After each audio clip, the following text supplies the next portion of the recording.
Once upon a time, in the bustling yet frosty city of Ottawa, Canada, there was a hobo unlike any other. His name was Eugene, but he was known by all as the Hobo of Ottawa. Now, don't go thinking this was just any ordinary hobo. No, sir. Eugene was a legend, a mystical figure shrouded in the mists of mystery and maple syrup. If you think hobos are just folks who wander about with bindles on their shoulders, wait till you hear the tale of Eugene, the most extraordinary, eccentric, and enchantingly peculiar hobo you've ever heard of. Eugene had a beard that looked like it had been knitted by a blind granny out of yarn made from moose hair and lost dreams. It was so thick and wild that squirrels often mistook it for a luxurious winter lodge and moved in during the colder months. Eugene didn't mind, though. He charged them rent in acorns, which he promptly spent on his morning coffee, extra double-double, because why settle for one double when you can double your double? It's Ottawa, after all, where winter mornings demand more than just a single dose of warmth. Eugene wasn't just any hobo. He was a hobo with a mission to bring joy, laughter, and occasional confusion to the good people of Ottawa. He had a magical ability, you see. It wasn't flashy like fireballs or invisibility cloaks. No, Eugene's magic was subtler, but infinitely more amusing. He could control the weather. Well, sort of.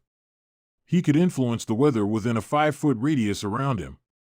A small, localized, entirely unhelpful kind of weather control, but a power nonetheless. One day, while sitting on a park bench in Confederation Park, sipping his third extra double-double of the morning, Eugene noticed a group of tourists shivering uncontrollably. Ottawa winters were infamous for turning people into human popsicles, and these poor souls were no exception. So, with a twinkle in his eye and a flourish of his tattered coat, Eugene concentrated on creating a warm, sunny patch of weather. But as usual, his powers didn't quite work as intended. Instead of warm sunshine, he conjured a tropical thunderstorm, complete with palm trees swaying in the non-existent breeze and a deluge of warm rain. The tourists, who had been moments away from turning into frozen statues, were now drenched in warm, tropical rain. They looked around in disbelief as tiny, colorful parrots appeared out of nowhere, perched on the park benches, and began singing "O Canada" in perfect harmony. The tourists, confused but relieved to no longer be freezing, pulled out their phones to capture the bizarre scene. Eugene, content with his handiwork, tipped his soggy hat to them and ambled off to his next adventure. It wasn't just the tourists who fell under Eugene's spell. The locals had grown to adore him and his unpredictable magical mishaps. One particularly frosty morning, Eugene decided that the Rideau Canal needed a little sprucing up.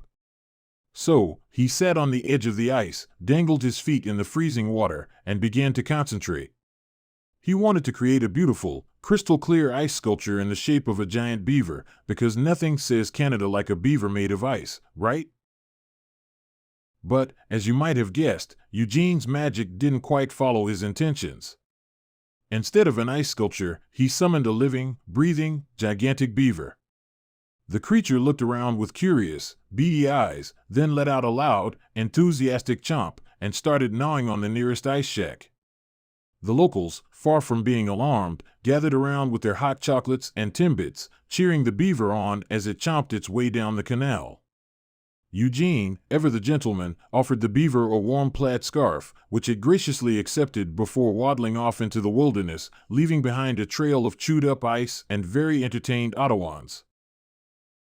But Eugene wasn't just a hobo with weather-wielding powers, he was also an aficionado of all things mystical and mysterious. He had a peculiar hobby, collecting lost objects. But not just any lost objects, mind you. He only collected items that had vanished under mysterious circumstances. Left gloves, single socks, missing keys, that one remote control you swear you left on the coffee table but is now nowhere to be found, all these and more were part of Eugene's ever-growing collection. His secret lair, located beneath an old, forgotten bridge by the Ottawa River, was a veritable museum of the inexplicably misplaced. Now, you might wonder what Eugene did with all these lost items. Did he sell them? Did he return them to their rightful owners? No, Eugene had a far more amusing plan. He used them to construct the most elaborate, confusing, and utterly useless Rube Goldberg machines Ottawa had ever seen. These contraptions were the stuff of legend, machines that could turn on a lamp by first tipping over a line of dominoes, which would then launch a golf ball into a mousetrap, which in turn would trigger a series of increasingly absurd chain reactions, ultimately resulting in the light switch being flipped on. Eugene would often set up these machines in public places, parks, bus stops, and once, memorably, in the middle of Parliament Hill. He'd sit back, with a twinkle in his eye, and watch as passers-by marveled at the intricacy and pointlessness of his creations. Children would stare in awe, adults would scratch their heads, and the occasional tourist would pull out their camera to capture the strange spectacle. Eugene's machines served no practical purpose, but they brought a sense of wonder and whimsy to an otherwise mundane day, and that was enough for him. Despite his eccentricities, Eugene was well loved by the people of Ottawa. He had a way of brightening even the gloomiest of days, whether by summoning a snowstorm in the middle of July just to see the confusion on people's faces, or by creating a mini tornado to blow away the clouds on an overcast day. But Eugene's magic wasn't just about weather or lost items, it was about bringing joy, laughter, and a touch of the fantastical to everyday life. One day, as Eugene was wandering through Bywood Market, he overheard a group of people talking about the Great Ottawa Snowball Fight, an annual event where the entire city would come together to pelt each other with snowballs in a glorious, wintry battle. The event was always a hit, but this year, the snow had been rather lackluster, barely a dusting on the ground, certainly not enough for an epic snowball fight. Eugene, never one to shy away from a challenge, decided that this simply wouldn't do. So, he marched over to the middle of the market, planted his feet firmly on the ground, and began to concentrate. He envisioned the perfect snowstorm, a blizzard of epic proportions that would blanket the entire city in soft, powdery snow, perfect for snowball fights. But, as always, Eugene's magic had a mind of its own. Instead of a snowstorm, Eugene conjured a rain of marshmallows. Thousands upon thousands of fluffy, white marshmallows began to fall from the sky, covering the streets, the market stalls, and the people of Ottawa in a sweet, sticky mess. The locals, rather than being upset, burst out laughing.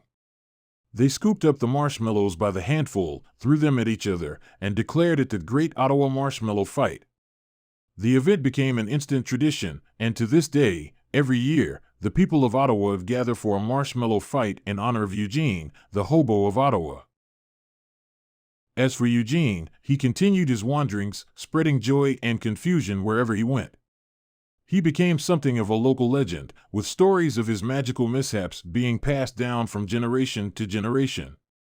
Children would gather around the fireplace on cold winter nights, begging their parents to tell them the tale of Eugene and the time he accidentally turned the Ottawa River into hot chocolate, with many marshmallows, of course. And so, the legend of Eugene, the Hobo of Ottawa, lived on, an eccentric, magical figure who brought a touch of whimsy and wonder to the people of Ottawa. He wasn't just a hobo, he was a guardian of joy, a purveyor of the peculiar, and a master of the utterly absurd. In a world that often took itself too seriously, Eugene was a reminder that sometimes, all you need is a little bit of magic and a lot of laughter. So, if you ever find yourself in Ottawa on a cold winter's day, and you feel a warm breeze tickling your face, or you see marshmallows falling from the sky, don't be surprised. It's just Eugene, still wandering, still spreading joy, and still making the world a little more magical, one accidental spell at a time. And who knows? Maybe, just maybe, you'll find yourself in the middle of the next Great Ottawa Marshmallow Fight, with a twinkle in your eye and a belly full of laughter.